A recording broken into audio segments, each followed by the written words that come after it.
From a mystery visitor to a Cobbles legend getting rushed to hospital, Coronation Street fans can expect a ton of drama next week.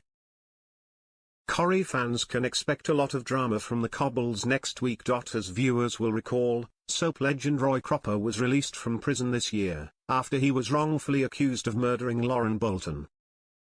However, since arriving back in Weatherfield, Roy has found it hard.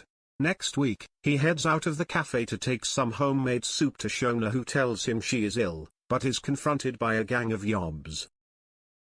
As they call him names, he stumbles to the floor. Carla rushes to his aid, but it is clear he is in pain.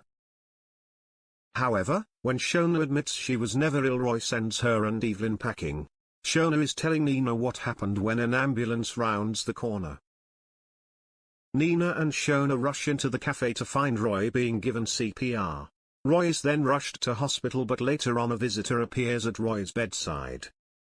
Roy drifts in and out of consciousness whilst his visitor stays at his bedside before disappearing. Later on, Roy tells Nina about his surprise visitor, but she wonders if he is hallucinating. Also happening on the soap next week, Maria is stunned to get a letter saying Mason is due to be released from prison.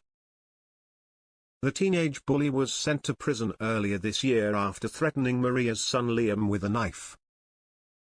She heads to the police station to ask some questions, unaware that Gary is there with Sarah providing his bank statements. As Gary comes out of the interview room, Maria demands to know what is going on. Meanwhile, Leanne tells Nick she is going to spend the day looking after Toya. However, cult leader Rowan calls and asks Leanne to attend the taster session for new recruits. Toya offers to go with her, but as they arrive at the Chariot Square Hotel for the new recruits session, Leanne is delighted to see Amy amongst the attendees. Elsewhere, Craig confides in Beth that he's worried he's made an enemy of Kit and tells her about the shoplifting incident with Gemma.